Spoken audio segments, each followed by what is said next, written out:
జగన్మోహన్ రెడ్డి గారు రాష్ట్రంలో చాలా బాధ్యత లేని పర్యటనలు చేస్తున్నారు. చంద్రబాబు గారు, లోకేష్ గారు, పవన్ కళ్యాణ్ గారు ఈ రకంగానే యాత్రలు చేయలేక కాదు, అడుగడుగున ఆగుతూ జనాల్ని సమీకరించుకొని వేల మంది బలం ఉంది మాకు అనేటటువంటి చెప్పుకునేటటువంటి ప్రయత్నం ప్రతి ఒక్కళ్ళు చేస్తే రాష్ట్రం ఏమైపోతుందో మనం ఊహించవచ్చు. కానీ పబ్లిక్ మీటింగ్ లేకపోతే ఒక రాజకీయ కార్యక్రమం అంటే రాజకీయ కార్యక్రమం, పరామర్శ అంటే పరామర్శ, ఒక విజ్ఞతతోటి రాజకీయ నాయకులు ఎవరైనా కూడా పాటిస్తారు.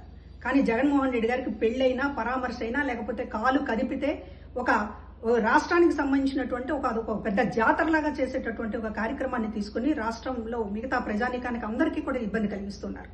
ఇది బాధ్యత లేనటువంటి పర్యటనలు. మరొకటి, ఈ పర్యటనల్లో ఆయన ఏం చెప్పదలుచుకున్నారనేటటువంటిది అడుగుతున్నాం. అంబటి రాంబాబును పరామర్శించారు, జోగి రమేష్ను పరామర్శించారు. వారు మాట్లాడినటువంటి బూతులు మా పార్టీ సంస్కృతి కాదు అనేటటువంటిది ఏ రోజైనా ఒక మాట మాట్లాడారా? ఆ రోజు కొడాలి నాని కానీ, వల్లభనేని వంశీ కానీ, అసెంబ్లీలో మిగతా వాళ్ళు కానీ భువనేశ్వర్ గారి మీద ఇష్టం వచ్చినట్టు మాట్లాడుతున్నప్పుడు మీరు నవ్వి ఆనందించారు తప్ప ఈ బూతులు మాట్లాడే పరిస్థితి మాది కాదు అనేటటువంటిది ఎందుకు మీరు ఇప్పటిదాకా ఒక మాట చెప్పలేకపోయారు? వరా రవీంద్రారెడ్డిని వెనకేసుకొచ్చారు, ఈ రోజు అంబటి రాంబాబుని వెనకేసుకొస్తున్నారు, జోగి రమేష్ని వెనకేసుకొస్తున్నారు. అంటే వైసీపీ పార్టీ బూతుల సంస్కృతి కలిగినటువంటి పార్టీ, సమర్థించేటటువంటి పార్టీ అని జగన్మోహన్ రెడ్డి గారు 1000కి 1,00,000 సార్లు చెప్పకనే చెప్తున్నారు.